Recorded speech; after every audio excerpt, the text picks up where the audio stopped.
Okay, there we go. Hello, good morning, afternoon, or evening, people. This is Johnny the Greek's Free Real Estate, episode 2. I am joined with one of the best and the brightest in the IDP industry, my good friend Kyle Bellefeuil of the IDP guys. He's at KBelf54 on Twitter. He is a well-known Packers fan, a hell of an IDP writer, and we share poop memes left and right constantly. Kyle, Yes. how are you? I'm doing good, man, and thank you for the kind words. It means a lot, man. No, I'm doing well. It's excited to be here and hang out with you. It's been a bit since we got to chat, other than exchanging poop memes and shooting the shit every now and then through DMs. But yeah, things are going good. It's the off season leading up to the draft, so it's exciting and yeah, it's a fun time. Your free agency was wild, so there was lots Yeah. to take in there, and I'm ready for up here in the Upper Peninsula. The weather just changes its mind every other day, so I'm ready I for. yeah, I noticed that, man. So I'm out here and I'm not too far from you in Ohio, and it's Yeah, like yeah, 20 and snowing, and then 60 and yeah. back. It's wild. It's all over the place. It is. It's crazy. St. Patrick's Day, it was 50 degrees and sunny here, and we were like, "Oh, there's the turn, right? We're getting into spring now." Then we got snow, then we got an ice storm, and then Monday we got more snow, and it's just for a guy that likes to golf, which I'm sure we'll get into that at some point. It's not very fun right now. you know. Y- Yeah, I hear you, man. I'm waiting for it too. But yeah, no, it's been pretty wild being out here and seeing your neck of the woods. So let me just say this before we get too much further. I forgot this last episode and made several horrendous jokes with Nate on episode 1. So let's get the disclaimer out of the way. We're gonna Yeah. swear. We're gonna say ridiculous things. Anyone that's listened to any podcast with me ever knows that, and it's the same deal here. So if you got kids in the room, put on some headphones. This might not be safe for work. With that being said, let's get into it. So, Kyle, what have you been up to, man? You said you were working on rookie profiles. Yeah, is that what you've been doing so far this offseason? Yeah, yep.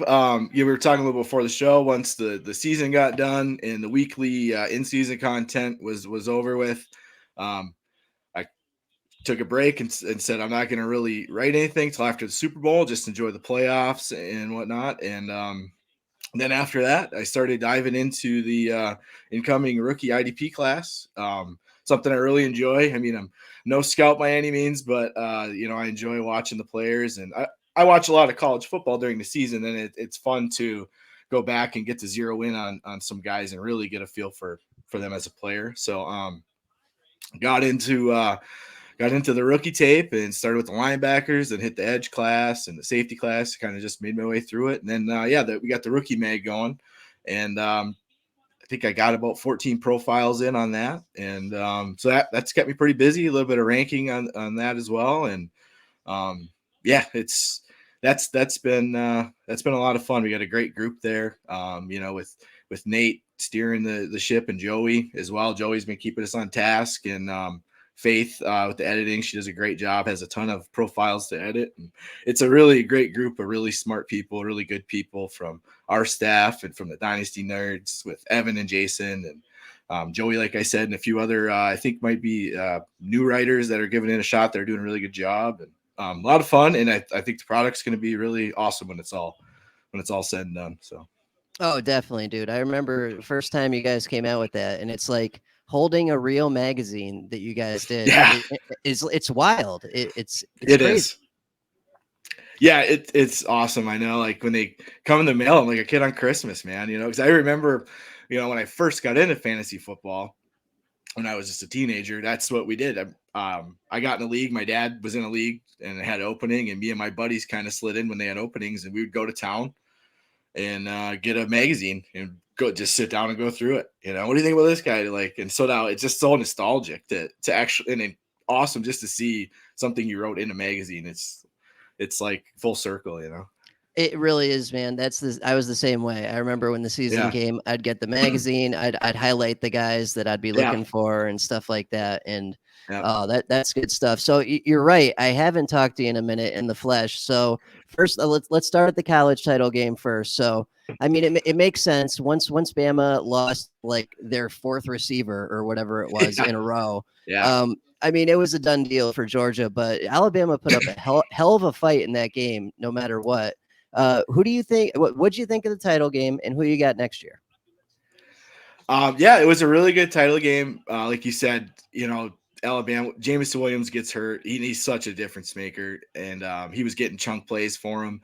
And Bryce Young is just a really good young quarterback, and he put some balls in the money, and guys just had a couple key drops that hurt him. And you feel bad. They're not trying to drop it. They're going to get scrutinized, but it happens. And some young players made some plays, had a few plays, but it was a good game. And that Georgia team is tough, man. That Georgia defense, that was one of the most dominant defenses from up front to the back end I can remember seeing. Like, just, I mean, you look at right now at all the NFL prospects. There's a ton of Georgia names being tossed around. I got to join Macri on his pod last week talking about the linebackers, and that was a lot of fun. And 3 of them were on our top 10. All Georgia, 3 Georgia linebackers. That tells you something right there. It's it was a really good game. And unfortunately, I had all my money in Alabama because they were plus money. Yep. It's hard not to take Alabama plus money whenever you can. Yeah. Oh no, I'm with you. I think we talked about that because Yeah. Woolert convinced me. I was on the fence, and then and we talked about this. We were like, wait a minute, it's Saban plus money.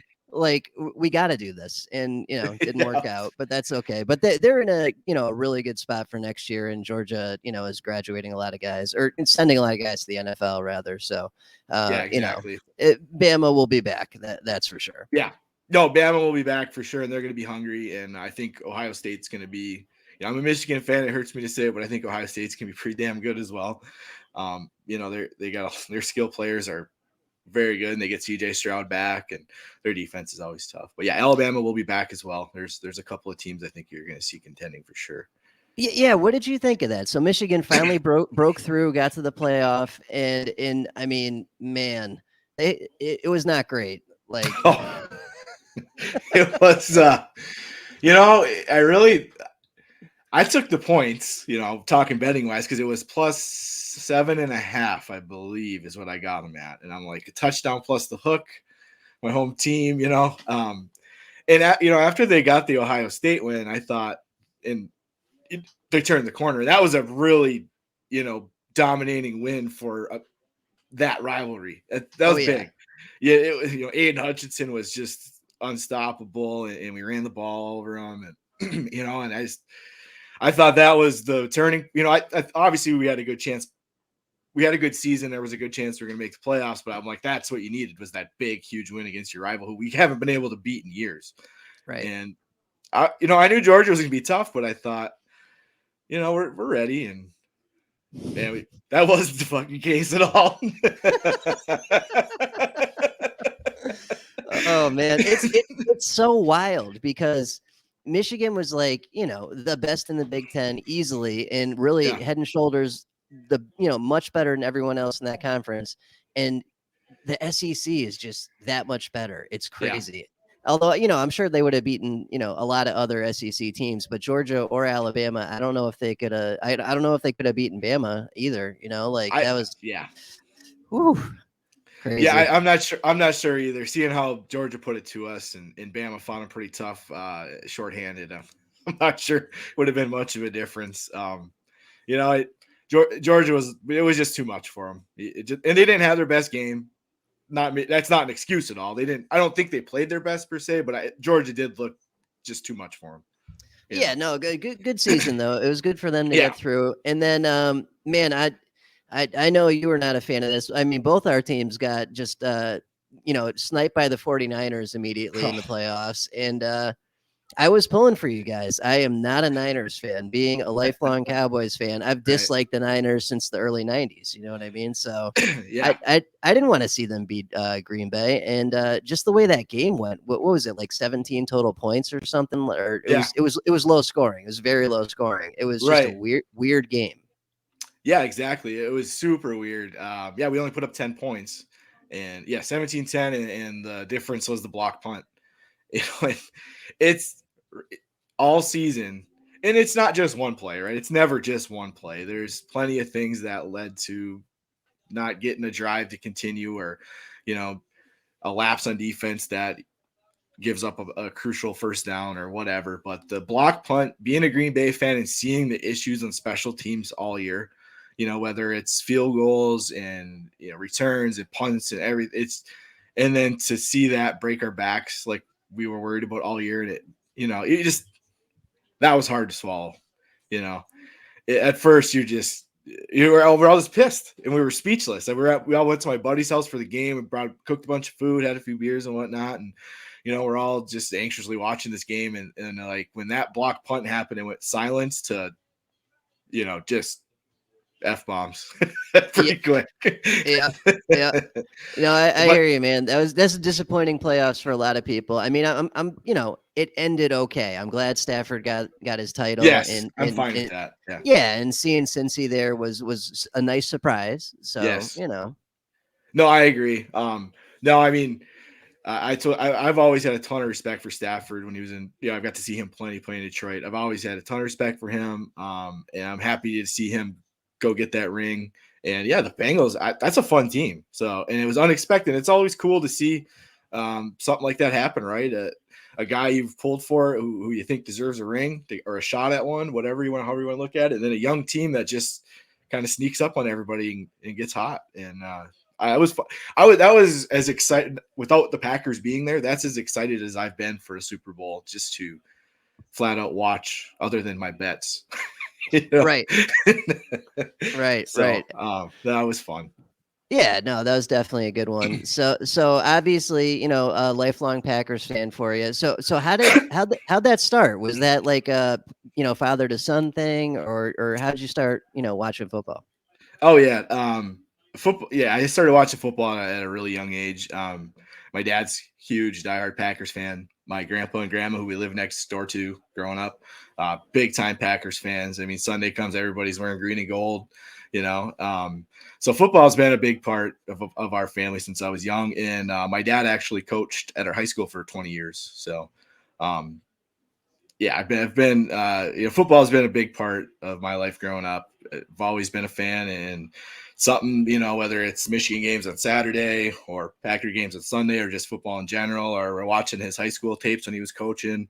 There'd be times, we have a family business. When I worked there, he would work days, I would work nights, whatever. And I'd close up shop, go to the house, and he'd be watching tape. We'd sit and watch tape and stuff. And yeah, so it's been a big part of our family for a lot of years. So Yeah, man, and there's something I think to be said for being that close to Green Bay. You said like yeah, before 100 miles away or so. yeah, That's yeah, pretty damn close. That's as close yeah, as I am to Giants or Patriots or Jets. So same deal. But it's like they are football royalty. There's yeah, a feeling if you go to Lambeau. There's history there. It's just something different, right? It's like, yeah. oh man, who still has that? Like, so the old Candlestick Park had that, but that's gone. Mm-hmm. Um, like Foxborough back in the day maybe had that. Like all those stadiums are pretty much gone, but Lambeau's still there and the history is Right. still there. And grilling brats in the parking lot and the snow on the field and Yeah, it's like negative 20 degrees and Tom Coughlin's face is freezing off. Like that exactly. there's like a mystique to it that makes being a It's Packers fan pretty cool, I bet.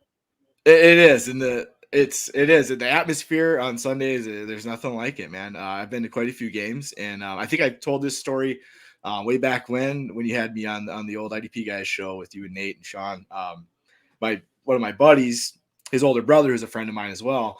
Used to have an ambulance they bought and remodeled into a tailgate party bus thing, and so he always had a parking spot every home game, and he would have music and a big half barrel of beer, and he cooked food. And like like some of the divisional games, well, there was always brats, right? Everywhere you go, it's brats and whatever. And I remember the one Bears game we went down, he literally had bear meat on the he got a connection to a guy who had bear meat in his freezer, and he cooked up bear meat. So that was probably one of the coolest things ever. That's awesome, man. How was that? How'd that taste, by the way? It was good. Yeah, it was good, man. It was the beers were flowing, and everybody's just eating chunks of bear off the grill. It's wild times, man. Yeah, it was a lot of fun. So yeah, we used to go down to games, maybe once. We had a decent stretch where we try to make a game a year, and we'd go tailgate before for a few hours and go to the game. And the atmosphere is just there's really nothing like it. It's a pretty friendly atmosphere for the most part too, as far as away fans. My group of friends and the people I always tailgate with are, it's playful trash talking. So people from you'll see I remember one time we were down there, and there were some Browns fans that walked by, and they had their jerseys on, and we started just a playful trash talk and whatever, and they sat and had a couple beers with us. It's just like it's really cool. I mean, it's a pretty open atmosphere, I guess, for it's not hostile, right? Like, I don't think so. Not my experience over all the years, not that I've ever seen, which I've always appreciated about it. Yeah, no, that's nice. That's nice, because I mean, Jesus Christ, Gillette. I wouldn't take anyone to Gillette until they're like 18, and I'd prep them ahead of time. I'd be like, you're gonna see some things, you're gonna see some shit. So be ready. So that's nice. That's nice that you guys have that. Yeah. I mean, I'm sure there's been times where there's been not pleasant experiences for people, but for the most part, it seems like it's a pretty good atmosphere, for everyone. So yeah, that's awesome, man. So, all right, something a little bit different about this format, this podcast is, so on the IDP guys, we did the same questions every single time. This time, we're going to kind of bounce around and do some wacky shit. It's going to be more like, getting to know the people behind the screen, the people writing the articles, doing the rankings. And part of that is, so what do you do for a living when you're not typing shit up for the IDP guys? I'm actually a designer at a truss plant. We design roof systems, floor systems, beams, walls, most anything wood components that go on a house or a commercial building. I've been there for about 9.5 years. Yeah, a little over 9 years. So, and my family also has a gas station restaurant that's been in our family since the 60s. Oh, wow. So yeah. So I work there too on the weekends or sometimes after work if I got to help out. So, it's and the company I work for is a local company too. So it's, I literally drive like 4 miles from my house to either job. Oh man, that's awesome. And you don't have corporate overlords like all up your shit, all in your shit. Like no. Yeah, that must be nice.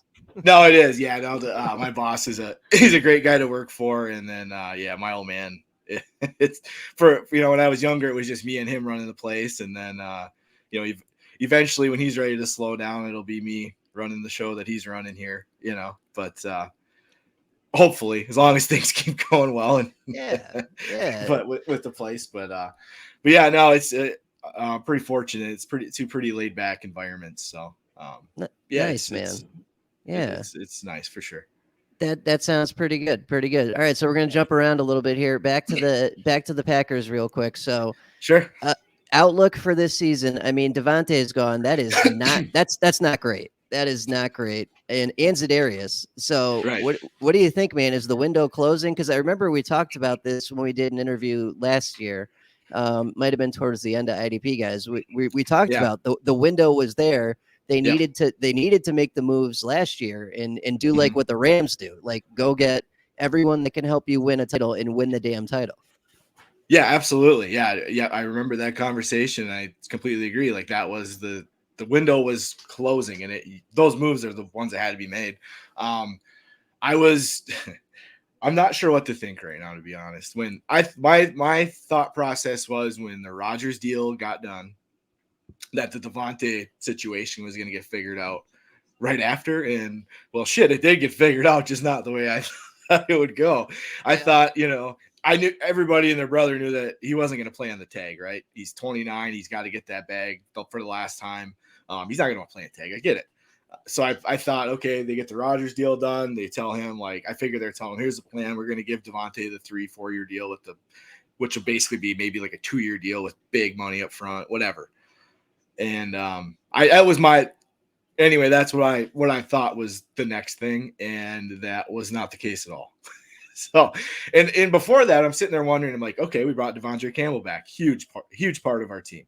Oh, yeah. I mean, that guy was just such a big signing for us, and a late June signing, and Devondre was awesome last year. So that was exciting. And then, I mean, he got big money. It was 5 years, $50 million, but you looked at the contract details and the cap hits were very friendly the first 2-3 years. So you could see the writing was on the wall. The accountants were making magic happen. I don't know if the cap's real. I don't know nobody really does. The Saints do magic every year. So I thought we were going to do that.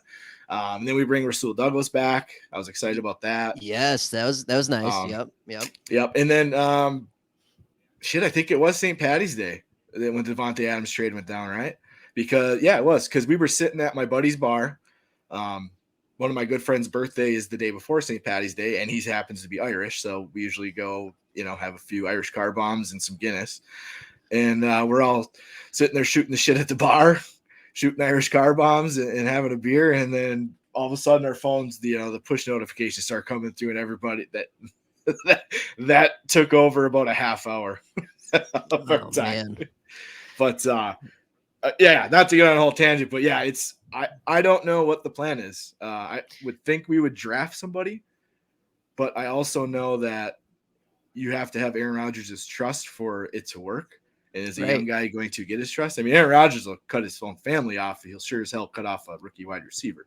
So it didn't make much sense to me, and they didn't have any sense of urgency with the other free agent wide receivers either. I mean, no. Who's still out there, like the shattered corpse of Odell Beckham that can't right. You know what I mean? Like he won't even. Yeah. He's probably. I saw a story. He's probably not. He should not play this year. Like medically, he should not play this year. Yeah. So I mean, he will. Yeah, but like realistically, maybe not a great idea, right? Yeah. So I mean, who else is out there? And there's no one of that caliber. So yeah, exactly.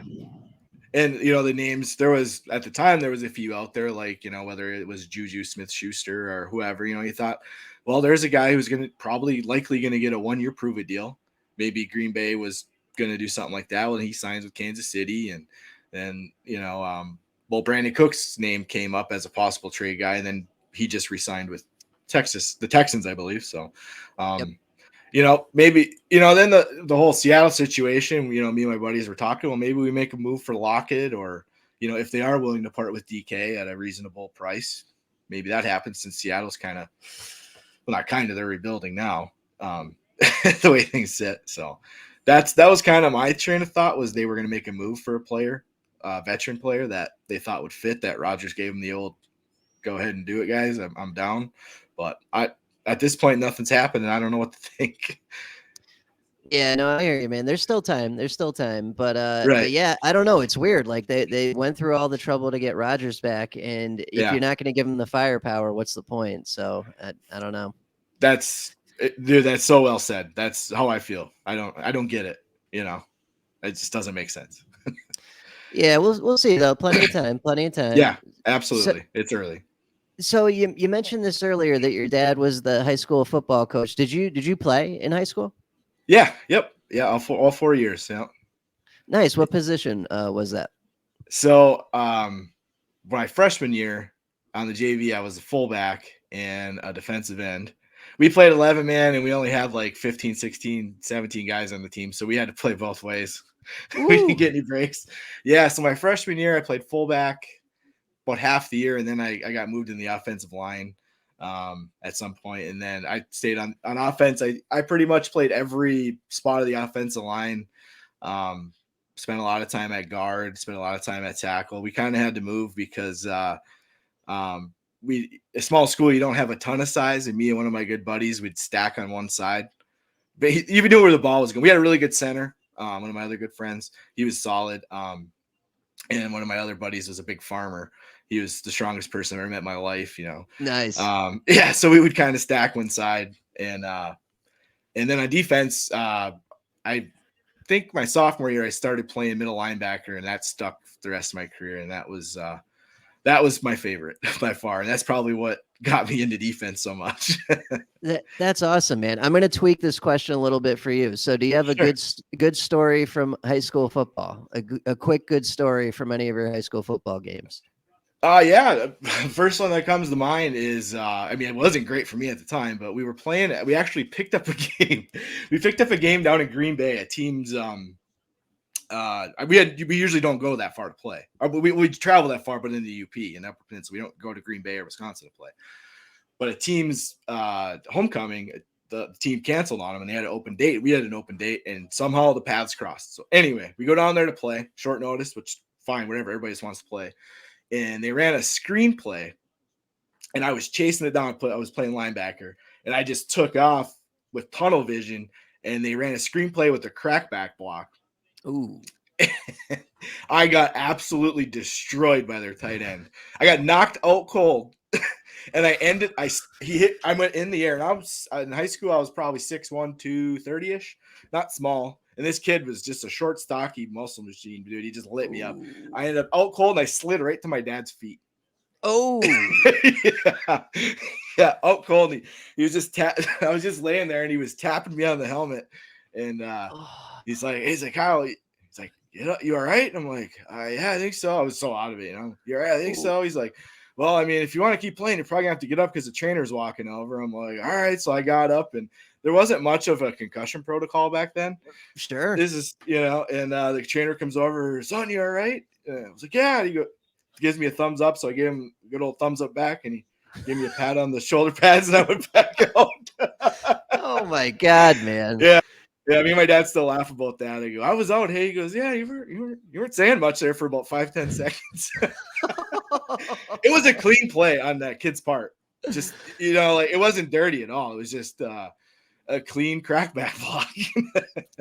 That is wild, man. Yeah, no, times have changed, right? Times have definitely changed. Yeah. I love hearing stories like from high school and college football. I had this guy I knew that played Division like 2 or 3 college football. So it was, in front of a decent sized crowd. Sure. And he'd always talk about how like before the opening kickoff, everyone would be so amped up and nervous. They'd be in the huddle and just like projectile vomiting all over the place because they're so like nervous. Yeah. I get it. I never puked. Yeah, I never just puked before games like that, but I get it. The adrenaline and the nerves are just like you're getting yourself ready to just try to hit people as hard as you can. Yeah, it's different. Yeah, that's awesome, man. That's a good one. I like that. Yeah. It's we still laugh about it. Good stuff. So let's switch gears a little bit. So any family or pets? I'm pretty sure both. But what do you got? Married. I got 2 beautiful little girls, and I got an old lazy cat named Gracie. Oh, nice, man. Yeah. We love cats here at IDP. Yeah. That's good. How old are your daughters? My oldest one is going to be 11 in May, Presley, and my youngest daughter Kendall just turned 7 here in March. So okay, so good. Not at the nightmare ages yet. No, man. They're getting sassier, but no, it's they're a lot of fun, man, and it's a lot of good laughs, and my oldest is getting into softball now, and she had volleyball practice tonight, so it's fun. Like it's exciting, just seeing how she might like certain sports or not, or whatever she wants to do, but no, yeah, it's certainly a lot of fun, and it's a lot of joy. Yeah, that's awesome, man. That's good stuff. What are they? Okay, so the 7-year-old, what is she into right now? Because they always have something that they cannot put down. Right now, from my niece, it's Peppa Pig, and I can't escape Peppa Pig. It's everywhere. But yeah, that was a phase. She loves the show Bluey. I don't know if you've Okay. seen Bluey. Oh yeah. I think I've seen every episode. I kind of like it too. It's funny. But yeah, that's her favorite show, and that's, I mean, when it's her turn to pick, that I already know. Those shows are actually I get a kick out of those, you know, Oh whether yeah. it's SpongeBob or Peppa Pig or Yeah. there's this cat show on Amazon that she loves. Like they're you know, it's good stuff. Yeah, Oh, absolutely. Some of the movies too that are coming out nowadays too are super cool. I'm just a big kid watching cartoon movies. that's it. Nothing wrong with Yeah. that. Right. Yeah, nice, man. So how about on the, switching back to the fantasy side here. So, I know we covered this in the IDP guys interview, but fantasy football, IDP, how did that all start? Was that just a natural progression from watching football, or how'd that start? And what'd you use for sites originally? Was it online or was it paper pen or? Yeah, well, I first started playing fantasy football when I was 15. And I think, well, I know the first site I used was MFL, and I think it was really new at the time. And I believe you had to buy a package, and I know we drafted on a draft, like you walked up and wrote your pick, and then maybe there was the capability to draft online, but not all of us, we didn't all have smartphones then. Not all of us had a really great computer or whatever. So we would go to guy in the league's garage, and we would write the names on a board with a big whiteboard with marker. And after the draft, we'd hand our draft sheet in, and he would import all the teams. And then eventually we'd figure out on our dial-up internet how to log into the site, and away we went. So that was my first introduction, and I think that MFL was pretty new then, because that's 21 years ago or so, 21 years ago. So yeah, that was my first introduction. Redraft, just your basic redraft league, just anticipating draft day every year. And then about 10, 11 years ago, we started our first dynasty league, 16 team dynasty league, with a bunch of friends, and whether guys my age or guys a little bit older than me, but we all know each other pretty well. Now we obviously play in the league for 12 years or whatever. We went full IDP right away. Just like none of us had ever done it.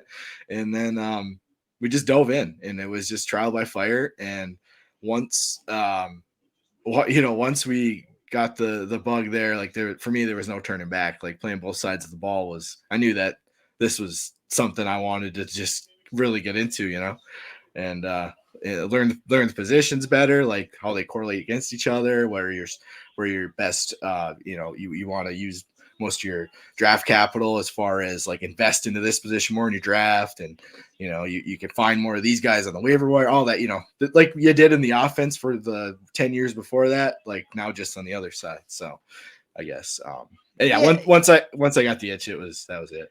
Right. And in the end, that's all it is it's a game, right? So you Yes. dive in, and maybe you're pretty terrible immediately, but you learn, you get Yeah. better, and before you know it, you're pretty good at it. Like, it's not rocket science. And Right. so I'm doing that all 22 thing this year. I'm in like Yeah. one of those tester leagues, and I guarantee you that by week 8, I'm going to know exactly what I'm doing, and Yeah. I'll be fine at it. Like, Yeah. it, Yeah. you would do. It's just trial and error, and we get better. But that's the way to do it, though. Just dive in and figure it out.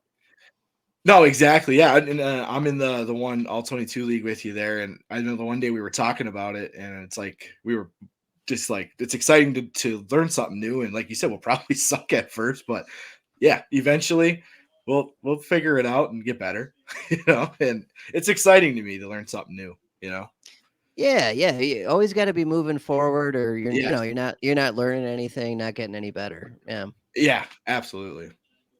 Nice. Who were some of your favorite early IDPs from back when you started? I know, I wrote them down here, so I wouldn't forget. I definitely got to shout out to Gerard Mayo, Ooh. because I had him. I remember one of my good teams early on. I had him in his 174 tackle season back in 2010, and he was Yes, and wasn't he one of the few IDPs to repeat as tackle leader, like back to back, or in, might have skipped a year, but he definitely did. Yeah, that sounds right. Yeah, and I had because I mean he was just leading my linebacker core, man, and that was I'll never forget Gerard Mayo for sure. And to pair with him, another guy who I had regularly was DeQuell Jackson. Love DeQuell Jackson. Yep. Dude, you could just get him, a little bit after the bigger names, it seemed, or just after the bigger names at that time. But he was in like because usually I used to write out a little cheat sheet for myself, and his name was always circled with a star, and like you got to get this dude. You're gonna get him at a pretty solid value, and he's gonna just to set it and forget it, solid tackle guy every week. And then when Green Bay drafted AJ Hawk, I had him, and he wasn't like the flashiest IDP asset, but he was steady, and it was like the best of both worlds, right? Because I had him on my team, and I'm watching him on Sunday, and it was just like, this is fun because that's what it's all about, right? We're here to be competitive and have fun and roster players that you like. So owning him was a lot of fun for me back then. And Eric Berry was another guy. Yes, Eric Yep. Berry. Oh man, that holy shit, that brings back memories. Yeah. So there was a span of time where Eric Berry was like Derwin James, like Yep. you know what I mean? Like the way he played in his box score at the end of things and just the plays he would make, like that's the guy I would think of if you had to compare him to someone. Dude, he nailed it. Yeah, he was like the new age safety at the time. He was this like athletic freak that could do everything, and I just remember he was fun as hell to have on your team and watch. So yeah, Eric Berry is another name that I hear his name, I get a little flutter in my heart because damn it, you're a special place for me, buddy. And JJ Watt early in his career, like you see JJ Watt now. And he's still, he's had some nice seasons here. He's been banged up and his body's breaking down because he plays a violent sport. And he's a big dude who's been getting the shit kicked out of him and shit kicking people and everything. But man, he was straight up dominant. You want to talk about like a positional advantage at the defensive end position when he was first entering the league? Like that dude put up a pile of points, and he caught like freaking 6-7 touchdowns in 1 year or whatever. He did. Yeah. They used him on offense. Yeah. I remember that. Yeah. Yeah. He was a lot of fun. And, but yeah, those were some names. Early JJ Watt was a revelation when you're like, holy shit, this guy is, taking the position over. Oh yeah. Yeah. Routine 20 sack seasons. Like, which is insane. That's wild. Yeah. Oh man, so DeQuell Jackson definitely. London Fletcher, Zach Thomas, those are my guys. Yep. And then who was the Jets guy? What the hell was his name? Oh man, I know you're talking about too. I know it's not coming to me right now, but it was a different game back then, right? Like so. Yeah. Now it's almost like kind of rebounded where it's hard to get early in the season anyway. It's hard to get those anchor linebackers because there's each team maybe has one guy that plays 100% of snaps, and occasionally you got a defense that has a couple. But it's still linebacker. You can get guys through waivers and shit. But back then it was guaranteed 2 guys playing 100% of snaps, and sometimes 3. So you could always get that. And man, those guys put up some points. Oh yeah, absolutely. Like the options are plentiful, man. The base defense was used a lot more, and those guys fucking 8 snaps every game and 8 tackles, and you could find plenty of options if you needed them then, and it was fun. I agree. It's the times are changing, but you like you said, I think you put it pretty well. You can still, if you take your time and check the wire and keep up on snap counts and the playing time trends, and just keep an open ear to what some smart people are saying, around Twitter or on whatever website you follow, and you can find those guys. So yeah, that's definitely. Or you can find guys. You can find guys you can plug in, I should say. Yeah, no, absolutely. Yeah, I'm trying to look up this freaking Jets guy now. It's driving me nuts. What the hell? I'm thinking of David Harris is what I'm thinking of from Michigan, but I don't think that's him because I'm a Michigan fan, but it wasn't him. No, it wasn't. This was like Jonathan Vilma. Jonathan Vilma, yeah. Yep. No, that's it. Yeah, because Yep. I picture it with the Jets and then the Saints. You know that question where you know you have an answer and you know it's not right. David Harris was that answer. Where like, oh, if you needed one, I'd give you that one. You just tell me, no, dude, that ain't it. No, but Vilma, yeah. those guys were great, man. Like just guaranteed 8 to 10 tackles a game out of those dudes. Like that. It was just a different era. Yeah, the game was different. And it's crazy. It wasn't too long ago. It was long enough ago, but yeah, the game was different. Yeah, definitely. So how about if you're not what do you like besides football? You watch any other sports? Oh yeah, big time golf fan. I watch a lot of golf. Like it's Masters week right now, Yeah. so Yep. I'm super excited. I got a couple bets on some guys, and I got in a pool where you pick golfers out of tiers, and I literally enjoy it watching it without anything on the line. But it's just fun to do stuff like that. I watch. I'm a huge college basketball fan. So March, everybody loves March Madness. It's awesome. And I actually, during the season too, I can pretty much watch any college basketball game. I've always been a huge fan. And the UFC, I try to watch as much UFC as I can. Crazy sport. But once I started getting into it, I certainly enjoy it. And baseball, I do watch baseball. I like to. I'm a Tigers and a Cubs fan, so I watch as many of those games as I can. Not quite as passionate as football or anything, but do enjoy the sport. I played it for a lot of years as well. So Yeah, there's like a routine to the seasons. There's a yeah, flow, right? yeah, yeah, Like right now for football is like, fairly far from my mind. It was just March Madness and yeah, it'll be NBA playoffs and baseball and we'll get back to football when it's time. But yeah. I love the college basketball answer. That was traditionally my favorite second favorite sport. Oh, Um, nice. yeah, because in Connecticut, we don't have anything except UConn. So it Right. Yeah. was Oh, yeah. yeah, it was Calhoun, it was UConn, and especially back in the day when the Big East was Yeah. like really really good. Oh, Um, yeah. oh man, those rivalries when you got Patino down there and Bayheim and all those guys, and Yep. oh man, that was when the Big East and the ACC were both really good. Like that was great college basketball. That was some really, really good years. Yeah, I was actually I used to really get excited for the Big East tournament every year too. Yeah. I Yep. used to love it. I mean, championship week when it hits tournament time is awesome. So, Big Ten tournaments, a lot of fun too down in Indianapolis. But the Big East was another one too. Back, the original Big East there was one that I really, really enjoyed and look forward to. Yeah, that was some great teams and the rivalries, man. Those guys went at it. Oh yeah, yeah. No, it's too bad that they kind of nuked that in favor of Yeah, football, which is yeah. crazy because UConn and Louisville. Yeah, Louisville was okay when Lamar was there and whatnot, but Right, right. they are never ever going to sniff a national title. So No, yeah. why are we screwing around with this? Like it's so stupid. It's a great point, dude. I totally agree. Yeah. Yeah, absolutely. Yeah.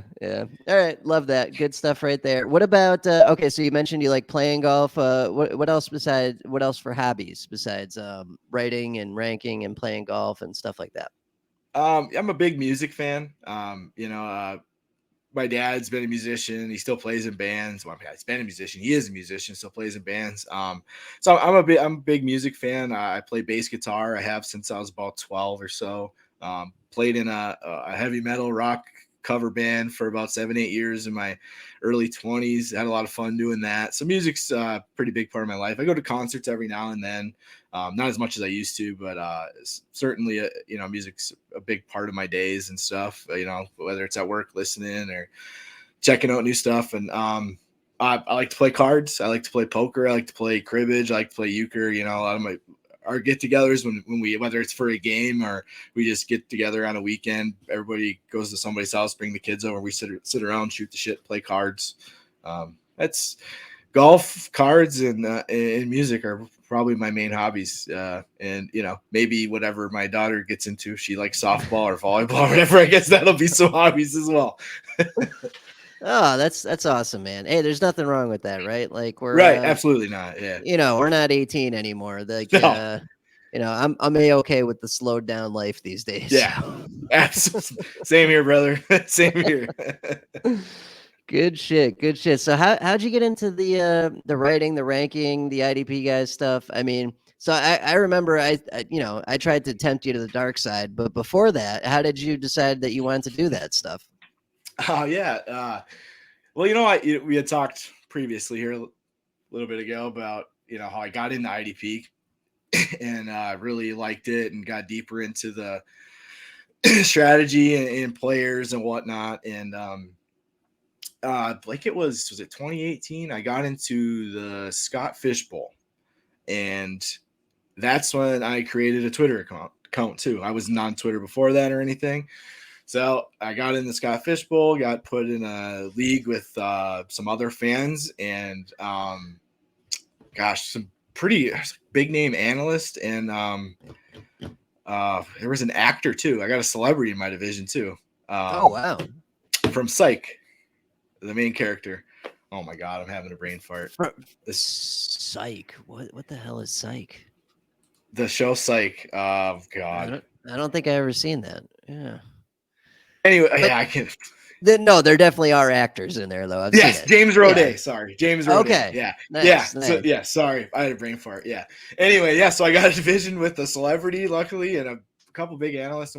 Anyway, so I got in that, created a Twitter account, and got on there. Discovered fantasy Twitter existed. Didn't know before that, and stumbled upon. I used to, there was websites I used to go to for IDP stuff. And Fake Pigskin happened to be one of them. Mike Waller had used to write there back in the day, and then B did IDP with B there. He went to DLF after, I believe. B was there, and there was some other writers too, some really good ones. And yeah, that was one site. Anyway, I followed them and seen they were looking for writers one day, and I always wanted to give it a shot, because it just seemed like interesting. I wanted to try to write and rank and all that because I kind of did my own rankings anyway, and I DM'd the site and they're like, yeah, we're always looking for writers. I was like, I have literally no experience. Like, oh, that's fine. Throw something together. And well, at first it was, well, what are you thinking about writing about? I was like, I don't know. My favorite league is 16 team dynasty league, full offense IDP. And you're like, oh, we're always looking for IDP writers, man. Nice. If you want to try, and I'm like, oh, sure. So I wrote it was after the draft, about that time, and I was like, what could I write about? I'm like, what am I trying to do right now strategy wise? I was trying to buy low on second year linebackers that didn't get a ton of playing time. It's one of the strategies you like to buy low to see if you can get that little bump year two at a nice price. So I wrote an article on I think it was a pack. It was Oren Burks. That didn't work out. So that was shit. Oren Burks, Rashawn Evans. I mean, we're talking some major whiffs here. The other one, I don't even remember what the third one was. Anyway, so I wrote the article and it got posted. I was super excited at the time. And then the guy who ran the site at the time really just helped me along the way. Like, he gave me tips. You write.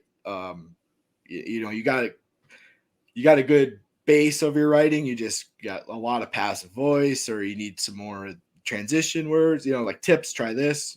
Not like pushy it. I'll just like, here's some tips, and kind of help me along the way. And then I did some rankings, and then I just started, something would come to my head. I'd write an article, and then I was at Fake Pigskin for a year. And then I was lucky enough I was on fantasy Twitter, and then I ran into some more guys that liked IDP that I hadn't talked to before. And I ran into to you and Joey and Nate and Hollywood and Zach, and the guys over at the IDP show, Josh and Adam and Bobby. And, it was just like, we all had the same interest. And, you guys are all, not only are you all super smart fantasy minds, but you're all just great guys, man, great dudes. And, just hit it off with you guys. And, we're talking football, then we're sending poop memes back and forth. And like, it's like, yeah, this is cool. This is awesome. And then, so, I got to meet a great group of people, and was at Fake Pigskin for a year, and then you and Nate were talking to me about coming over, and that was like, yeah, eventually, I was like, yeah, I get this. I knew it's what I wanted to do. I just felt loyal to the site, and it was hard for me to leave, where I started, because I didn't really know how it all worked, but I knew I wanted to join what you guys were doing, because the people I talked to the most and chummed it up with and talked to, and I saw the site was growing and really doing cool stuff, and that's how I ended up at IDPGuys, and you guys have been stuck with me since, I guess.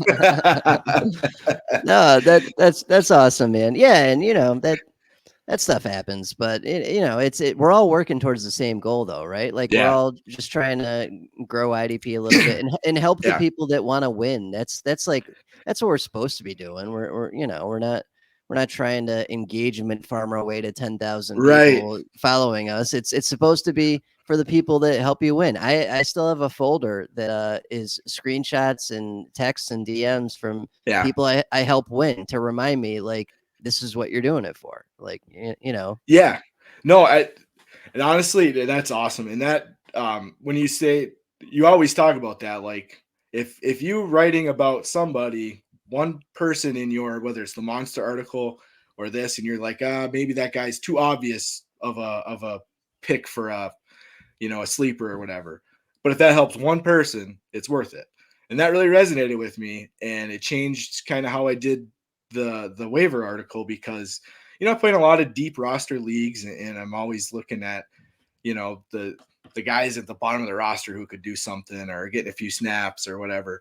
The lesser known names in these deep leagues that I play with Sharks, like with you and Joey and the guys from the IDP show and whoever. And you kind of sometimes lose track of that when you're not writing maybe some of the more obvious names that aren't huge names to the smaller, not smaller leagues as knowledge wise, but smaller starting requirements, maybe. yeah. You know what I mean? Like, not all leagues are different. I think everybody eventually knows what's going on once they get into it. It's like, we're playing a game here, have fun.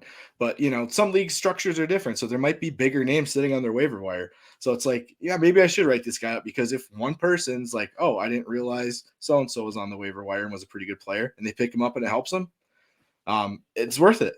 I don't care if somebody writes a message underneath my post on Twitter and says, oh, look, that guy's available. That's fine. He's not in your league. Great.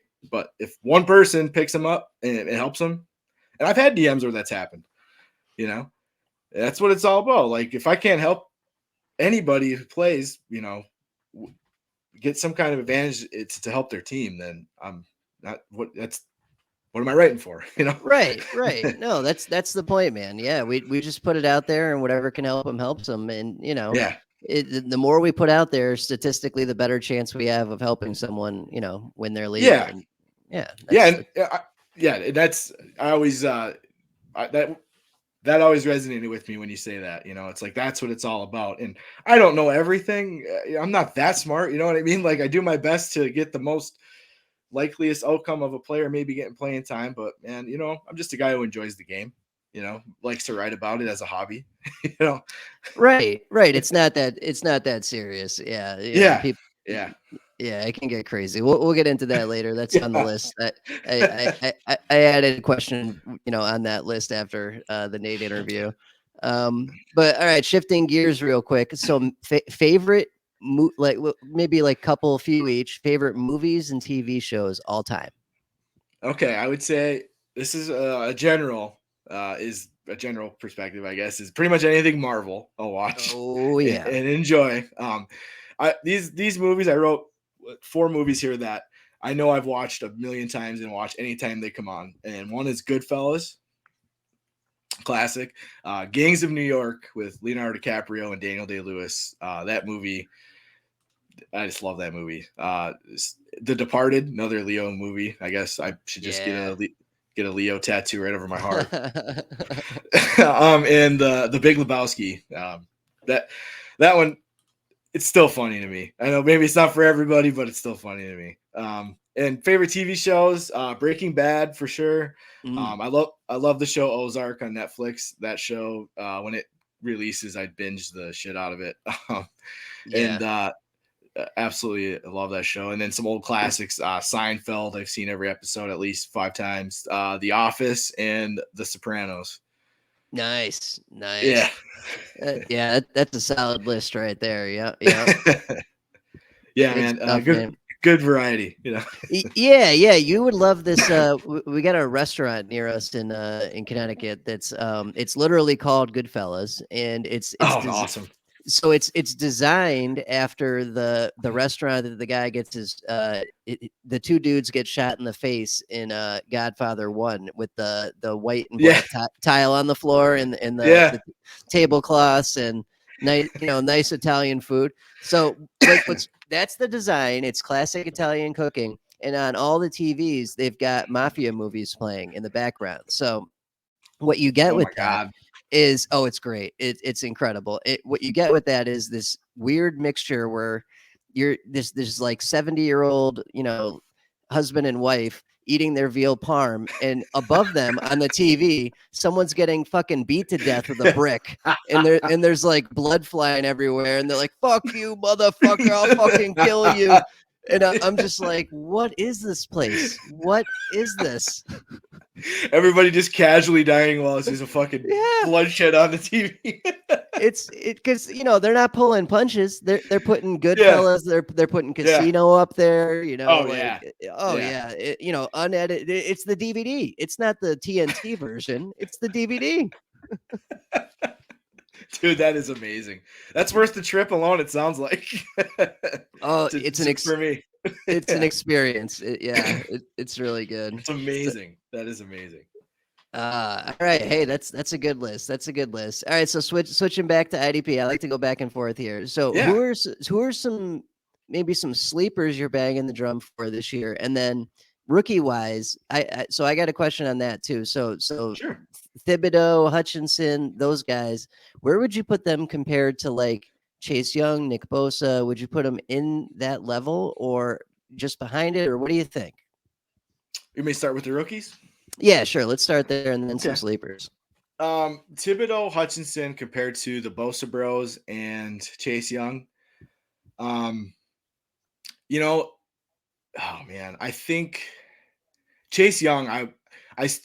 I'm still very optimistic on Chase Young. Hasn't been ideal. I think I had a really big grade on him coming out. I thought he was awesome. Just a total package, just a physical beast. So I'm very optimistic. I think I have Thibodeau, Hutchinson a little below him. As far as a prospect coming out, Hutchinson reminds me, he plays like the Bosa brothers. I don't think I'd put him in that same. He'd be a little bit below for me, I would say, but I think he's really good. And Thibodeau, I think, has a higher ceiling than Hutchinson. But I have Hutch in my rankings. Actually, I have Hutchinson 1, Thibodeau 2, but it's like 1A, 1A, whatever. Hutchinson plays similarly to Joey Bosa to me for sure, because he likes to play through contact. He's not a speed rusher, and I'm sure people have heard this before. It's not that he doesn't have speed, right? He's got enough speed. They're for fucking NFL players. They're the best of the best in the world, right? But the thing is with a pass rusher that's going to go 1 overall or 2 overall, you look for that elite speed rush and that elite bend, and he doesn't quite hit those huge elite thresholds. It's not bad. Now, explosion-wise off the snap, his speed to power is phenomenal. He's explosive off the snap. He's got an array of pass rush moves. He's got a plan. He can stack and shed blocks so he can get off of it. And he just plays through contact, kind of like Joey Bosa does. He's not scared to get into you because he's going to win. He doesn't have a ton of length that you might want either, but he's similar in play style, to Joey and Nick Bosa for sure. And Thibodeau's, athletically just a gifted dude. Speed, bend. They fucking Oregon dropped him into coverage, and he was good at that too. For a man his size, he did fine. Not that I don't think NFL teams are necessarily going to do that. I'm just saying he could do that when he was asked. There's a lot to like with his game. I think he's got a high ceiling if he, progresses to the player that he's shown he has been at times at Oregon. I think there's a little bit of draft fatigue with him and Hutchinson right now, like every year. These guys get talked about so much and you just nitpick and pick them apart. I think they're both very good players, and I think they're going to, I'm very confident Hutchinson's going to be a solid 10-year pro. Nice. Because I was thinking about this the other day, and I got a few leagues where it's like, 12, 16 guy leagues, and the rookie picks are coming, and it's like, do I want to spend that first round pick and maybe grab one of those guys and lock it up for 10 years? Have that defensive end for 10 years, or just go offense like everyone does. You know what I mean? Like, right. And the last time I did that was Chase Young. I was just going to say that. The last time I did that was Chase. I took Chase Young 12 or 13th, I think, in that 16-team league I've talked about tonight. And I was like, I had a chance to move back a couple spots because somebody was looking to move up, but I didn't know who they were going up for, and I refused. Yep. They were actually looking to go offense, and I was like, I just got to get them. But I'm unsure. I have to put my offensive rankings together to see where I sit with that this year, but we'll talk about when we get there, I'm sure. yeah. No, we'll see. Yeah. And then what about, guys that have been in the league and, with all the free agency moves and guys shuffling around, who you got for sleepers this year? Some sleepers. Yeah. I don't know that this guy necessarily is a sleeper per se because he gets talked about a lot, but it's a guy I banged the drum for a ton as a rookie, and that is Zaven Collins in Arizona. I mean, I don't necessarily think he's this big sleeper or anything, but he's a guy that I'm still very optimistic about. I'm not ready to give up. I was a big fan of his coming out of Tulsa. I love the size, the athleticism, the combo there, the skill set, as far as a box defender getting downhill. He athletically can get it done. And, he had some coverage upside, and he was a really good blitzer. And they drafted him in the first round, said all the right things about him taking over. Jordan Hicks, you're going to be gone to whatever team is looking for a linebacker. And none of that shit happened. Jordan Hicks played every snap, and Zaven, got limited action and wasn't great at all, really, when he was out there. He was a liability in coverage. But I'm optimistic that, a full off season for him here, and now he probably knows what it takes. He's going to have to do. I mean, going to have to make some adjustments, obviously, but I think I'm optimistic about him in year 2. I could be wrong, but I'm not giving up now. But he'd be my linebacker that I'm most passionate about right now, making the year 2 leap for sure. Edge or defensive end, Kwity Paye, Michigan guy. He showed some flashes his first year. I always thought he would take a little bit. He was a guy athletically gifted, size, strength, explosive. I mean, he has everything you look for athletically, trait wise. He was a bull rush guy in college, and he could get away with it because it was so freaking dominant. And he was just going to have to develop more of a plan in the pros because those offensive tackles are big men. They'll eat you. Yep. So they'll take it to you and kick your ass. But I like Kwity Paye to take a nice little year 2 leap here. Safety is a guy that I've always been a fan of, and that's Jordan Whitehead.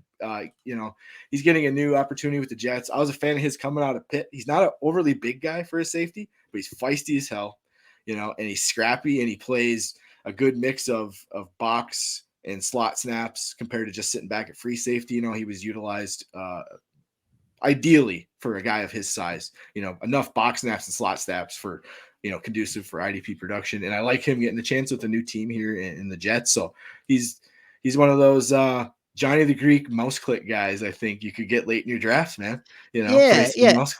And, they were starting Elijah Riley last year, for Christ's sakes. Like, I think it's a good bet he'll see some playing time. Yeah. Absolutely.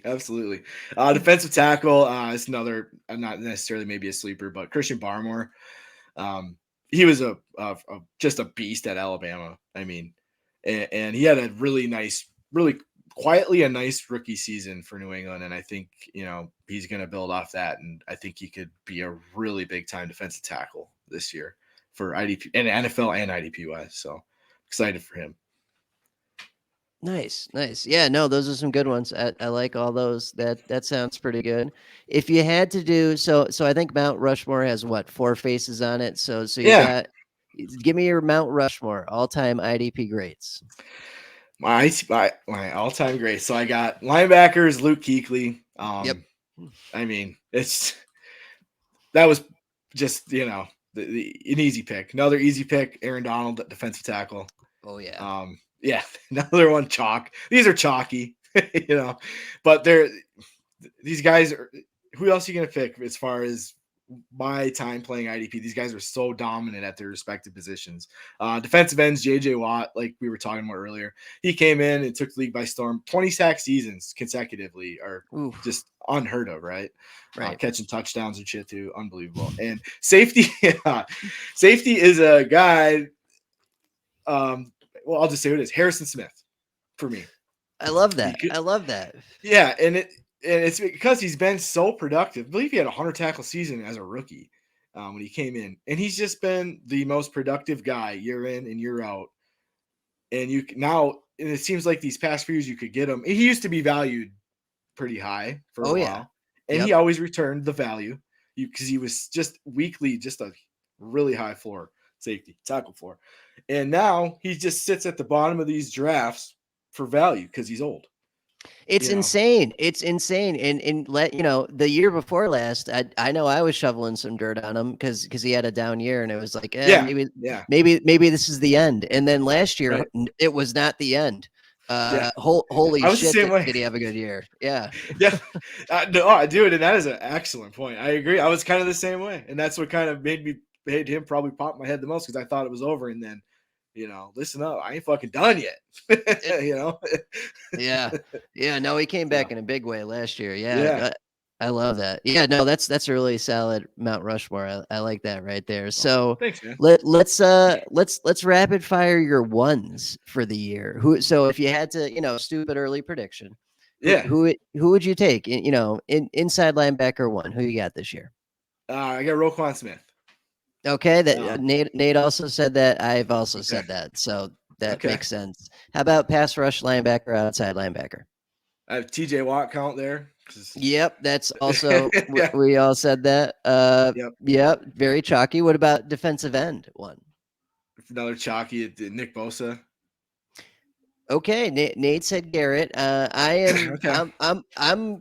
Coin flip, but it does look like Bosa's starting to take over as the guy. Yeah, they're both awesome. Yeah, it's the two I was juggling. I leaned Bosa. Both studs. Yep. How about defensive tackle? I'm sure this will be shocking. Yeah, shocker here, Aaron Donald. Just really going out a limb there, grabbing that low hanging fruit and just eating it.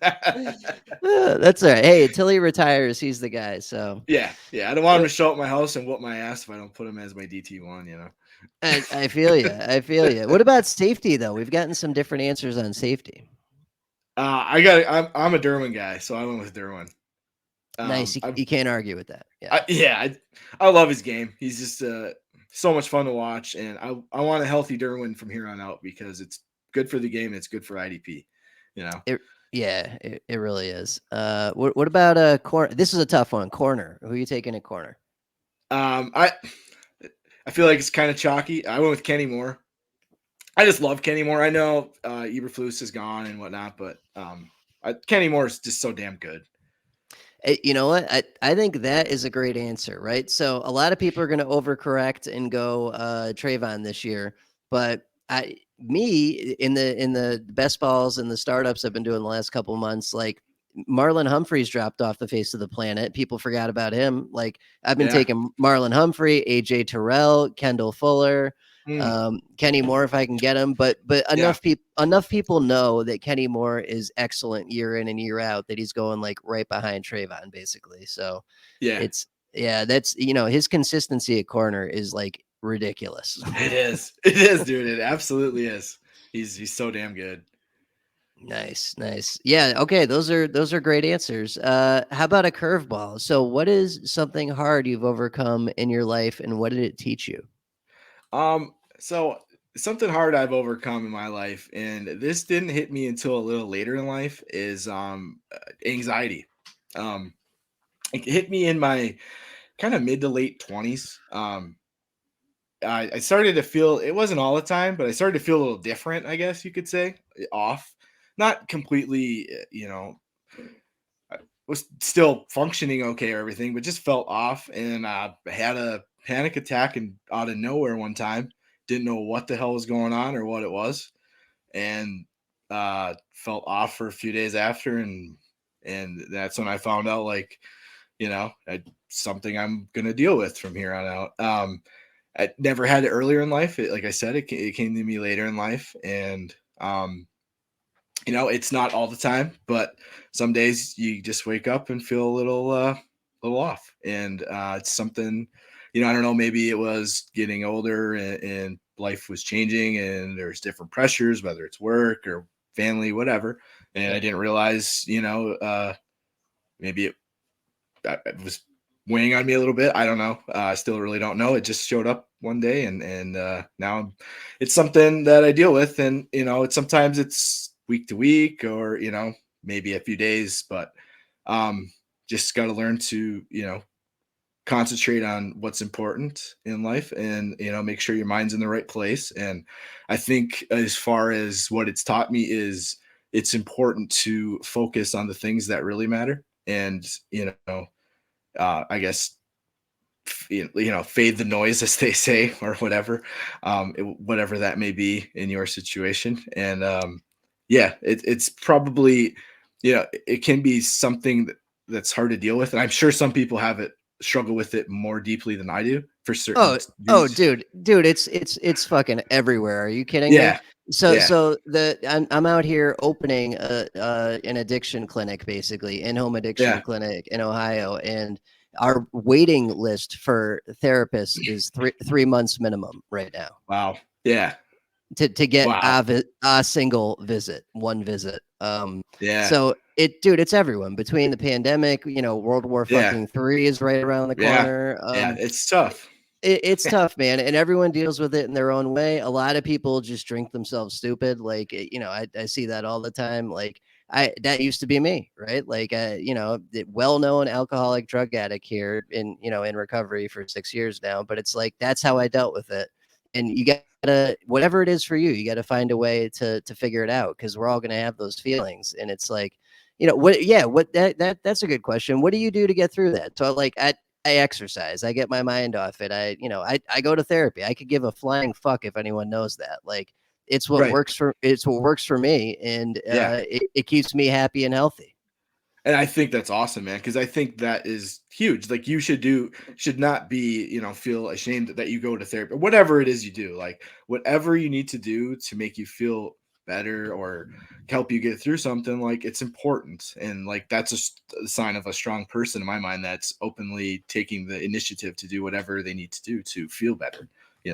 I think a lot of things I do, I have, ADD in my mind races. So, like, thoughts, they snowball, right? So and you worry and whatever. So I guess I just need to, sometimes I'll just sit in a quiet room with my eyes closed. I'm not going to say meditate, because I really don't know how to meditate. Maybe it's my version, dude. Me either, man. But sometimes that's all you need, though, is just to take a minute. Sometimes I'll come home from work, and I'll look at my wife and say, I just need 20-30 minutes, just after a crazy day that's busy. And a lot of times choice of music will help. I'm a known metalhead, so I listen to fast, crazy shit. But the days I'm not feeling great, I listen to the oldies, and just to slow it down, and just that vibe, things like that. And I'll read, maybe something. And a lot of it too is something that helps me a lot too is just nonsense bullshit podcasts where they're just like funny shit, like, just not serious things or whatever, like, kind of, it gets your mind out of the tunnel vision of something that might be bothering you or whatever. But stuff like that, I just need to concentrate, to know when I'm not feeling right, and to make sure I'm doing things to make myself in the right state of mind, to that's it, man. Move a muscle, change a thought. That's what it's I love called. that. I love that, man. That's awesome. Yeah. So that's awesome, man. I'm glad you talked about that, because anyone that tells you that they're perfect and they don't have feelings like that is just fucking lying right through their teeth. Like, no, I agree. Yeah, and it's I guess I'm in general, I'm a pretty happy-go-lucky guy and everything, and I guess I'm not the type that really talks about feelings per se. Not that I think it's a bad thing. I just kind of keep it to myself. But when I do, you feel better when you do. I guess. Yeah, right. You know, It loses its power when you say it out loud. Yep. that's awesome. That is, could not agree more. Yeah. So yeah, Awesome. just Great. kind of. Yeah, no, I was just gonna say great answer. That's Oh, thank you. that's a perfect answer. I love that. Thank you. So what about, we're switching back here. So we're in a bunch of like ridiculous leagues. So this is obviously going to be, take it with a grain of salt slash, these are not all going to be the same, but in general, what's your approach to like IDP drafting, IDP strategy, all things being even? Are you anchor linebacker guy? You punt linebacker, grab defensive line, like in our typical league, how do you approach that? Yeah. I love this question. And our typical league with the deep, starting rosters, which I love, and this and that at each position. I'm generally I try to grab elite pass rushers out of that elite tier. You know, I like to build my offense. I like to get a good offense going at the skill positions. That good core. You need it. You have to. Yep. And then when I start, feeling that run on those elite pass rushers, or maybe one comes off the board, or I feel it's time. Like that's where I kind of get my focus to, is to try to grab the Nick Bosa's, the Myles Garrett's, the Chase Young could be that guy if you're willing to take him and hope for that bounce back or whatever. TJ Watt, I want to get one of those guys, and if I pick on the back end or whatever, if I can get two right away, Oh yeah, love it. And if we're playing position specific, holy shit, position specific. yeah. Me and you, we like those cheek clappers, man. We like the defensive tackles, the positional advantage. If we're playing position specific, I'll look to get the Aaron Donald, DeForest Buckner, or Jeffrey Simmons or whatever. And I know I have a stud at the position, and I might win that battle. Like, I love your Yahoo League because you start two of them. Yes. Two defensive tackles. Yes. Right? Yes. The one I won, Keen this year, I think I had Donald and Cameron Hayward. Yeah, finished 1-2 in most scoring this year. So that was like, whoo, got lucky there. Yeah, you're shithousing everybody in that position every week, So I'll focus there to get that positional advantage, and then, like I said, the elite tier of defensive ends, and then I like to pick out. When I do that, I generally am not going to get the Roquans or Darius Leonards or Devin Whites, but then I want a guy I feel is an anchor linebacker, that I'm very comfortable with as my LB1. And for the last few years, that was like Eric Kendricks for me. He's kind of moving up now because he's had those breakout years, but he was like this perfect LB2 for like years, because the guy he's an excellent NFL linebacker, and he was a solid IDP linebacker too, for sure. And he kind of made that jump a little bit into this LB1 field lately, a guy like that I was comfortable with. And then if there was another guy that kind of fell in that tier of maybe I felt he could be an anchor linebacker for you, if I could get another one, then I would try to do that. Or I would just wait and grab, just the guys that everybody lets slip in late in drafts. Maybe it's like, old man DeMario Davis, who had a resurgence at 31 or whatever, Right. And we're out in front of these things too. Like we knew, a lot of us picked Foye and Okereke last year, and Okereke's another one. Yeah. They had great seasons. Like, that was A-okay. And because we're so loaded at pass rush, we're killing them there. We can deal with a little bit less great linebacker. And then grab the TJ Edwards of the world when they come around and throw that guy in. Absolutely. Like I was just going to say, if you can get a couple of solid set it, forget it, click the box every week and you're good. If we start 4, like most of our leagues are, I know those Johnny the Greek, Price of a Moskowitz guys are going to be out there. The Camu Grugier Hills, the fucking Tay Crowder fell into snaps, and they're going to pop up. I know the position's changing because the defensive, nobody runs base. Everybody runs 4-2-5, big nickel, or whatever it is. So there's not as many full times as there was back when we were talking the Gerard Mayo days and the AJ Hawk days. But there's still guys that are going to fall into snaps because injuries happen. It's a violent game, you know. It's a violent position. So as long as you keep up, it's very important to work waivers in these deep roster leagues or any league in general. Just stand up on who's getting snaps, who's losing snaps, who's hurt, who's next man up. You know, keeping up on that, you're at an advantage right there because in churn and burn your back end. If you got a guy that you like, but he ain't doing nothing for you, and he's not getting playing time, pick up these guys that could walk into a valuable spot, you know. Definitely, man. And I've noticed, the first episode with Nate, we talked about this a little bit too. Like the longer we're in the IDP world, the less I am concerned or give a shit about having the best IDP defense. I could give a crap. Yeah. Now I want the best. I want the best offense. I want, if it's super flex, I want, like last year I had a super flex league with Burrow and Kyler Murray. That's that team won a title. I want that, and then I want another quarterback and another quarterback so that I've got backups when they go down.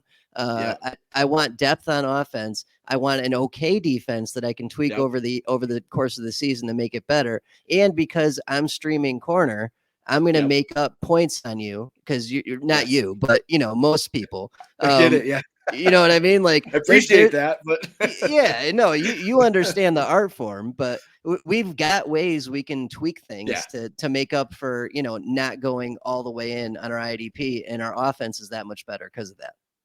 I love that, dude. And you're playing to your strength, right? As a fantasy player. And it's kind of like, like you said, I want to build my offense early, get those stud offensive players. And I'm confident I can churn and burn my IDP roster. I want a decent, like I said, if I can get a couple elite pass rushers to lead my defensive ends, DLs, whatever they're grouped as. If I can get a couple linebackers I'm comfortable with clicking the box, those other two spots, I want guys I like who could be something, whatever. But I'm ready to outbid you or whoever I got to in waivers to hopefully get the Camu Grugier-Hill and whoever the hell, Alex Singleton or whoever pops up, TJ Edwards, like you said.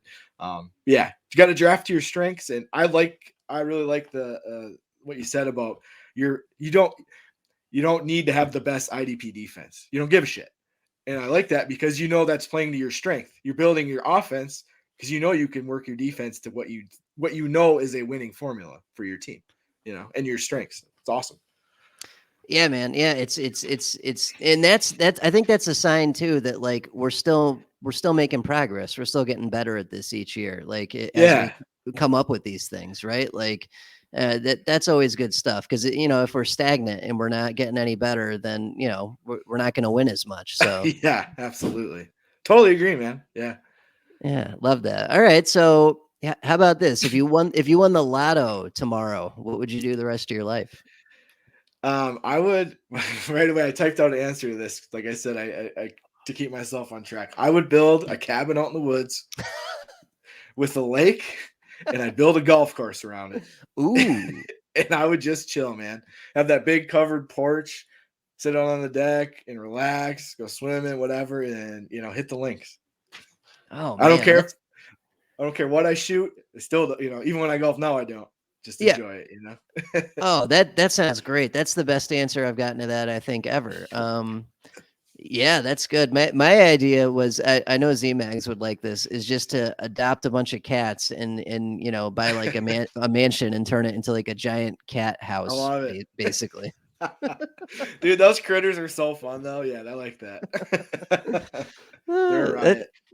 That's a great answer though. I like that. Build your own golf course. Yeah. Cabin out in the woods. You'll find me chilling, golfing, swimming, hanging out on the porch, whatever. Whittling wood like an old man, whatever.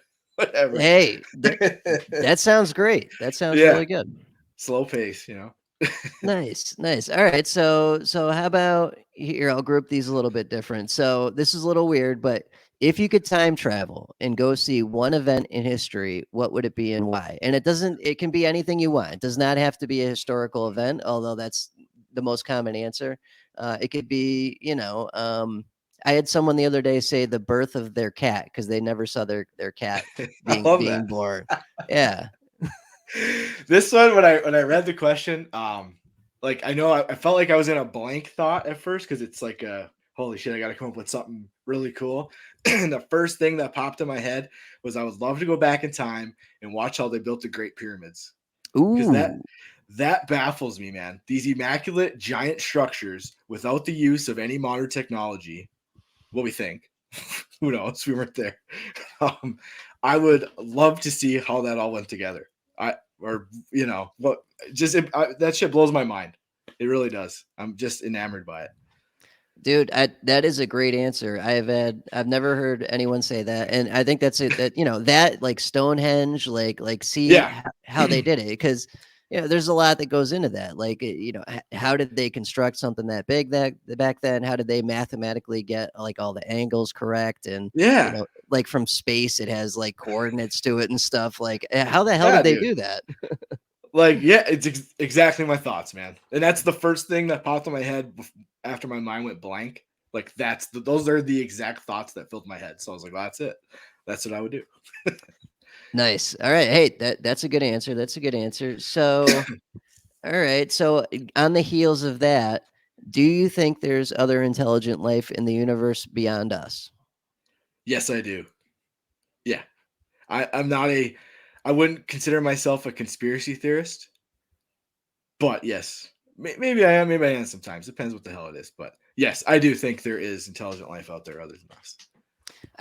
Yeah, no, I'm with you on that. I mean, just the universe is so big, there has to be. And then That's it. Yeah. what's interesting is maybe 2-3 years ago, if you asked someone this, you'd get that I don't know thing. But that UFO report from the carrier group, the Tic Tac UFO that was on 60 Minutes and all over Yep. the internet, and the government was like, yeah, these things exist. Like that changed everything. Now everyone's like, yeah, okay, yeah, they're there. Yep. Yep, exactly. Yep, absolutely. Then you watch the Bob Lazar documentary on Yes. Netflix. Oh, And that was so good. Yeah, yeah, and he did Rogan too, and that was a yep. great interview on Rogan. That's I had heard the name and I listened to the Rogan interview. Then I went after immediately and watched the Netflix documentary on him. And yeah, another piece to the puzzle of they're out there, man. Yeah, no, I'm with you. I'm with you. That's love that answer. All right, so shifting gears back to football. Stupid early prediction. We always do this. Who you Yeah, love got? it. Who you got winning this year? And what's the Super Bowl? Who's winning? So probably boring on the NFC side. I got the Rams running it back. I'm not Oh no. even gonna. Yep. Yeah, I mean, I'm not gonna sit here and be a homer and take Green Bay like I think I did the last time I was on the show a couple years ago. I went homer pick, but Jimmy G's a beautiful man and all, but you can't let him come into Lambeau and beat you and score 10 points. So I'm not gonna go ahead and give Green Bay that honor. So I'm gonna run it back with the Rams in the NFC, and I'm going Buffalo in the AFC, Ooh. and Buffalo for the win for me. I think it's time. It's interesting you say that. That is the exact same answer Nate gave last night when we did episode 1. No shit, that's awesome. Yeah, and I tend to agree. I think it's fairly obvious on the NFC side that the Rams are just totally stacked. I mean, yes, Von Miller's gone, but you can find a veteran pass rusher in season or before the season, and replacing Odell with Allen Robinson is a wash. So they got the firepower to come back for Bobby sure. Wagner now. Yes. Yeah. Yeah, and then on the AFC side, I think you're right too. I think Buffalo's due to make that step, and with the Chiefs losing Tyreek, like that really hurts them.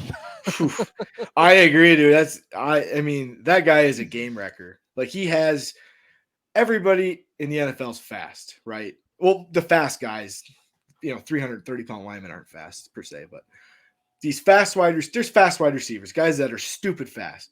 But Tyreek Hill is beyond stupid fast. Whatever the hell that is, he is.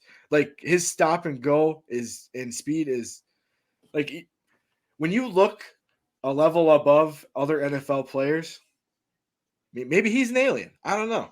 Yep. That is to this day blows my mind. It seriously, man. I mean that and the Devontae Adams things just like changed the whole chemistry of those teams. Like it's just absolutely. Oh, so crazy. So yeah, no, it's got to be Buffalo. And they got Von Miller, so their defense gets a little bit Yeah. better, and Good it's God. like, they're loaded. Yeah. So yeah, I can see that. So favorite football memory overall? So other than getting knocked out cold, Yep. in high Other school, other than getting knocked out cold. yeah, for me, it was the Green Bay Super Bowl wins, 96, 97 season, the 2010, 2011 season, the different atmospheres or feelings, I guess. So when I was a kid, 96, 97 with my family, we're all excited together watching the game. Never forget that. And then, the 2010, 2011 Super Bowl, we all went to my buddy's apartment. Everybody brought a dish, a cooler, and we just were. I don't think anybody sat the entire game. Oh, And dude, we were all together, and it was exciting, and we won. And then he lived right next to a bar, so we just walked over across the street. We all did we actually didn't stay that long, but we went over there, got a drink. We all did a celebratory shot. Cheers to the Super Bowl, and yeah, it was just like memorable stuff. And those were two Super Bowls that were memorable in their own way. So Yes. the first one with Favre, it started a little slow. We weren't sure if they were going to win, and then they just opened a can of whoop ass and Yeah, destroyed the Patriots in that one. absolutely. That was not even in doubt. But Yeah. then the second one there, like that was back and forth, back and forth, back and forth, and they finally pull it out at the win, and that was a great win for Rodgers. But also, wasn't like Charles Woodson on that team too? I believe. Yep. Who am I? Yep. Yeah, yeah. So Clay Matthews. yeah, Clay Matthews. Yeah, Nick Collins made the big play there too. I miss Nick Collins, man. He had the bad, I believe it was neck injury, and his career was cut short. He was a difference. Didn't he have a pick six? God, I know that he did. But yeah, Nick Collins was a difference maker of that defense. He was so freaking awesome, and his career was cut short. He was a big part of it. Clay Matthews, obviously. That was kind of the emergence of Jordy Nelson, that run. yeah, right. And yeah, it was just they were the last team to get in, and they ran the table on the road. It was amazing. Yeah, that's right. That's right. And that start. Well, I mean, I don't know if it started it because I can't remember when the Giants did it. It might have been the year after that trend of wild card teams getting hot at the Yeah. right time and just Yeah. going all the way through. And we've seen that a few times since then. The Giants, Tampa Bay recently. Yep. It happens. You just got to get hot at the right time, and that's it. Yeah, absolutely. I totally agree, man. Nice. How about favorite non-football memory? And it's funny because Nate said marrying his wife because he thought she might be listening and he'd get in trouble. I don't know if that's going to happen to you. So I get it. I totally get it, Nate. Me, I would definitely have to say when my two girls were born, it was unbelievable, and life changed real quick for the good, and I wouldn't change it for anything. Yeah, that was easy answer for me there. That's memories that just it's just something special. yeah, no, absolutely, man. That's a great answer right there. You can't go wrong with family. Absolutely. And if my wife's listening, I'm marrying my wife too. Yeah. Nice. How about favorite football platform, fantasy football platform? MFL. Yeah. It's not particularly close for me. I don't mind playing on Sleeper. Some fun leagues on there too.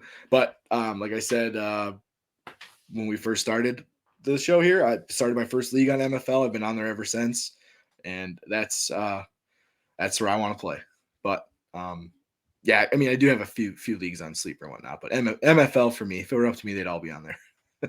Yeah, no, MFL is great. I like them for Dynasty. That's definitely I should the say for best Dynasty. site. Yeah. Dynasty. Yeah. I'm mainly a Dynasty player now. So yeah, that's I'm happy you brought that up. That's where I was going. What I meant. Yeah, for sure. But even redraft, I'm taking Yahoo for redraft. I mean, Sleepers still, until they fix the baby aspect of their platform. Like great, you've got robot mascots. Give me a DT slot or a CB slot right. instead of wasting my time with that shit. Yeah, no, and I'm happy you said that because last year was the first year I got in your Keene State League on Yahoo, and it had been years since I played on Yahoo, and I enjoyed the hell out of that league. Start 2 DTs, Three linebackers, three linebackers and three corners. and three corners. I was gonna say three corners was fun. And I had a blast on my team because I was at a party that Labor Day weekend, and I made a pre-draft list, and I had a decent start, and I got to churn and burn with waivers and stream the corners and find some safeties, and like I had a blast with that team, and it was super fun because I started off slow. I was like 1-4 to start, and I won 8 in a row. I mean, my team got hot at the right time. It just kind of all fell together, but like it was so much fun to have those starting requirements. Forced everybody. It was a shallow bench too, so it forces people's hands kind of to make moves that you might not want to make. So and it's Sharks, dude. There's a lot of good players in that league, and it's fun. Oh yeah. No, you got to be active. You got to be good, or you're out. That's my rule with that league. Yeah. So. Yeah, no, that was a ton of fun, man. And I will say, I agree that was I like the interface, the platform of Yahoo for the redraft. That was a blast. Yeah, it's just too bad they don't do Dynasty like at all. Basically, like you theoretically could, but you'd have to re-enter everything every year, and they don't do like rookie drafts and stuff. So it's too bad. So that they all got their aspects that make them good. Yeah. Absolutely. Okay, and then I guess these are the two hot water questions. So favorite platform, because everyone likes to argue about that, and then and then thoughts on fantasy Twitter. What do you think about fantasy Twitter? Fantasy Twitter, it's like where do I start with fantasy Twitter? It certainly has its good attributes, if you will, because you get to meet. I talked about this earlier. When I first got into fantasy Twitter and realized it existed, I met you and Joey and Nate and Hollywood and Z-Megs and the boys over at the IDP show, and just these great guys, smart, like I said, smart players and great guys. And I would never got a chance to interact with you guys and meet you guys otherwise, right? So, like, that aspect of it is just awesome, I think, and it's just I think that's a great part of it. But in another regard, it can be as toxic can be and exhausting. People can just be jerks just to be jerks, just to be that way. And it's like, why? I don't understand why people can't disagree in a constructive criticism way instead of just throwing shade or whatever the kids say at each other and saying hurtful shit and calling each other out, and it gets personal, and it's like all over a game most of the time. We're I know, supposed to be having fun. It's like it's wild, isn't it? It really is, and it really is. And it shows such a small worldview. Those people, like it. Yeah, it is just a game, and there's so many other things far more important than this. So, I think you do a good job of this, though, right? Like, just take the good, leave the rest, and that's all you can do, right? Oh, thanks, man. Yeah, and I agree. It's like you don't have to comment on anything. You can scroll by if you don't you don't have to, and if it's like, my kind of deal is if I get on there one day and it looks super crazy toxic and there's some really wild shit going on, I'll just log off, or I'll just, send you a poop meme or a joke or something. And like, that's my Twitter for the day. It's just like, it's like I do appreciate people are passionate about something that they have a strong feeling towards and like to do and play fantasy football. But like, I think this is supposed to be fun, most important of all. And I want IDP to grow and I want people to try it, but I do understand it's not for everybody. Yeah. And some people aren't going to try. I think I'm the type of person who will try different stuff. Yeah, I like making my mind think differently, and try something new, and maybe I'll be shitty at it for a while. But like you said, with all 22, we'll probably figure it out at some point, hopefully. But like, if it's not fun for you, then don't play it, or play how you want to play. Like, if you're not having fun, why are we here? It should be competitive and you should be passionate, but like, when the fun aspect leaves and you're arguing and fighting with people over which player's better or whose rankings are better or whose this is better, and it gets personal, like, dude, life's too short. Like, why are we arguing about this, man? Like, no way. Yep. No, I'm with you, man. Yeah, you got a great outlook on it, and yeah, it's. I guess theoretically there are worse places like Reddit. I've heard the depth. I've never been Yeah. there, but well, yeah, I've been on Reddit, but I'm not a Reddit person. But you've told me the depths of Reddit are something. Oh yeah, yeah. So I guess it can be worse, but yeah, we got a pretty good crew, so we're Yeah, yeah, we're we're in good hands. yeah. All right. So what are you doing this season, and any upcoming projects over the off season besides the magazine? So we got the magazine. What else? Yeah, working with Nate and a couple of us from the staff on the IDP draft kit, and the guys over at the IDP show, and Trip from DFF Dynasty. So it's me and Nate and Logan, and then the fellas from the IDP show, and then Trip. We're working on the IDP draft kit that'll be coming out here after the draft sometime, I believe. So kind of my role was to go through the vacated snaps, each team, each position, who left, and what's there for the takings for who's coming in. And I've enjoyed going through that. And me and Chip are going to be writing some blurbs for breakouts, busts, and sleepers. So we're going to be getting on that here soon. And so that's kind of, like I said, the whole mag thing was my first project, and then here we'll be grinding to finish up the IDP draft kit, which I'm excited about. A really cool idea that those guys all worked up, and I was really happy that they asked me to be a part of it. Nice, man. That's good shit. And then you doing waivers again this year, or what are you thinking for this upcoming season? Yeah, I mean, I planning on doing the old waiver wire again. It's I have fun writing the column. It can be a grind.